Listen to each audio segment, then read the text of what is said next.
और करवा चौथ भूखन मत जाइयो कुछ नहीं होई। और जो करवा चौथ जब तुम कहां से ले आई को रात करवा चौथ पास हाथ उठाई को रात सबई रात ही हुई।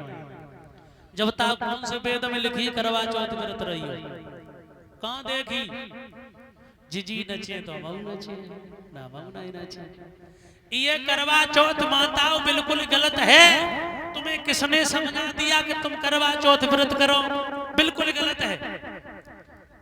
पहली बात तो परीक्षित जी ऐसे ही गलत है। करवा चौथ शायद जाई महीना में अब हो 2-4 दिन है। अब जे धनकर होने लगे 15 जीरो ताशा में पैसा है तो पहले पैसा जब महीना में ना हो तो परीक्षित जी है।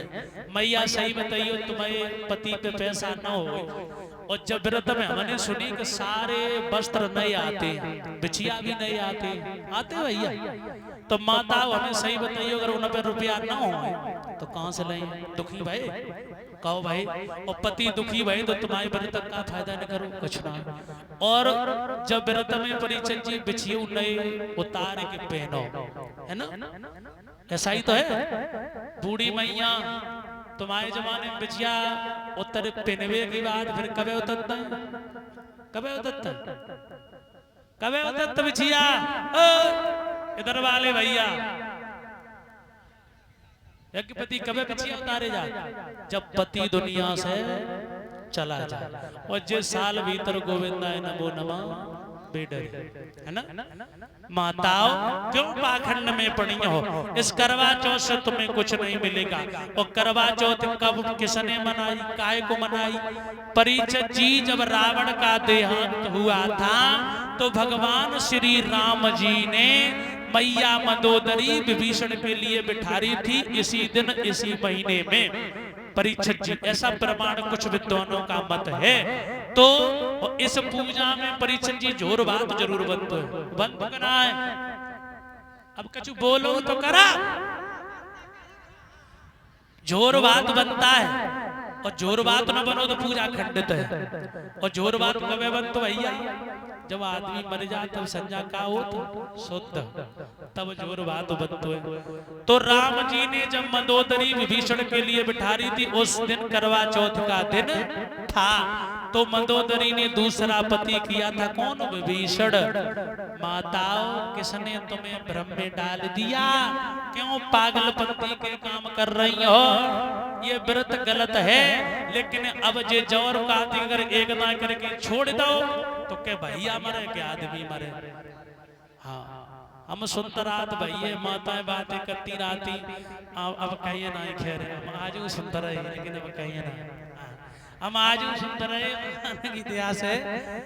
बोले अब हम छोड़े बोले कछु हो जाए बोले कछु ना कछु हो तो सबका आती हो जाए कछु सबका कुआं में गिरे पर तो कुआं में गिरे ये छोड़ दो कुछ नहीं है। सिर्फ क्या है माता पिता पति के माता पिता का सम्मान करना पति की आज्ञा का पालन करना बस इससे बड़ी पर पूजा दुनिया में तुम्हारे लिए कोई नहीं है।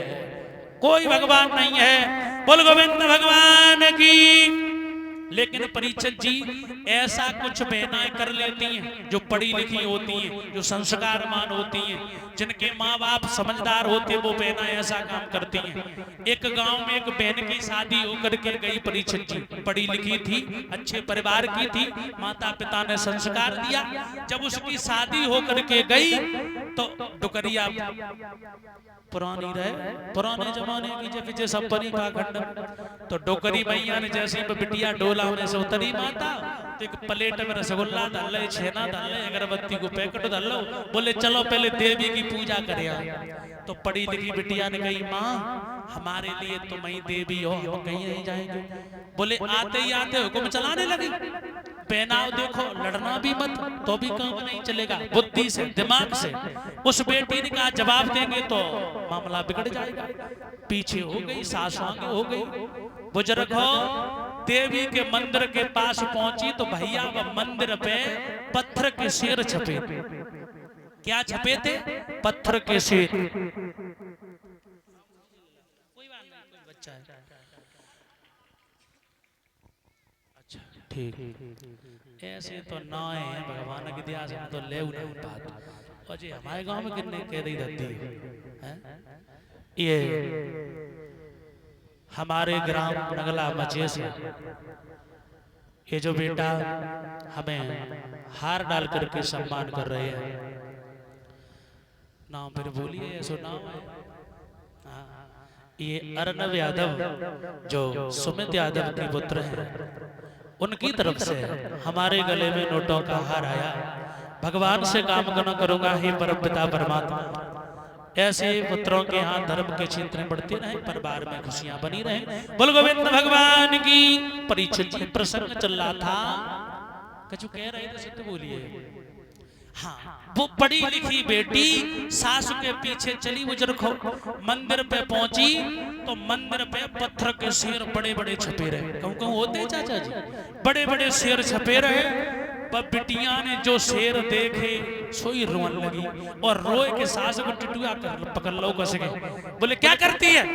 बोले मैया जो शेर हमें खाए जा रहे, बड़ा डर लग रहा है। सास बोली बड़ी डरपोक अम्मा की है। बोले क्यों? अरे जो पत्थर के शेर हैं जो कभी खाते नहीं है, जो सास उनके पत्थर के शेर खाते नहीं है, सोई में बिटिया ने छेना उठाओ और टुकरी आगे मुंह में घुस दो। बोले क्या करती है? बोले मैया छेना तुम्हें खवा रहे। बोले काय?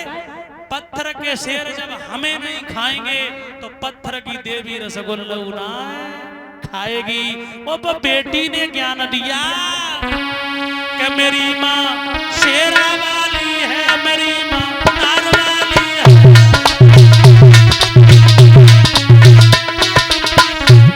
अपनी माँ को रसगुल्ला खवाने लगी।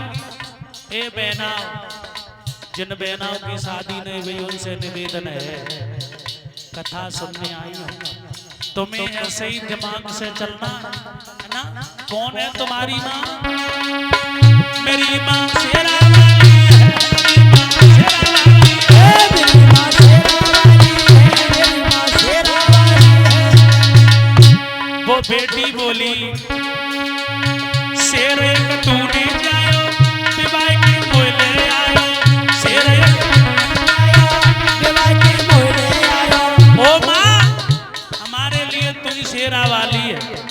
तूने एक शेर को जन्म दिया जो हमें विवाह करके लाया, और उसी के कारण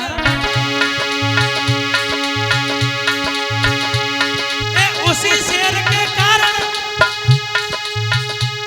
माथे पे लाली है। मेरी माँ तार वाली है, मेरी माँ शेरा वाली है, मेरी माँ तार वाली है, मेरी माँ तोता वाली है। वो बेटी ने सास को ज्ञान दिया, शेर एक तूने जायो, विवाह कर मोले आयो। उसी शेर के कारण मेरे माथे पे लाली है, मेरी माँ शेरा वाली है। ओ मैया, हमारे लिए तुम ही शेरा वाली हो। तो सास के भी दिमाग में आ गया कि हमारी बहू ठीक कह रही है। वो बेटी घर के लिए चली, सास के साथ एक गीत गाती हुई कि मैं तो घर के देव बनई और मंदिरवा में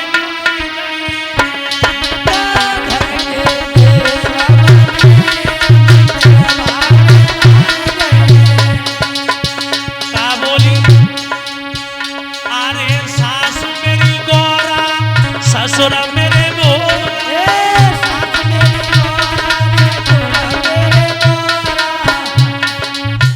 ससुर को गोरा भोला बता रहे। अच्छा भोला कह रहे हैं।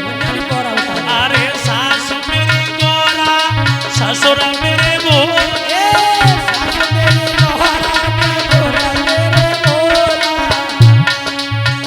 पति कड़े सको शीस नव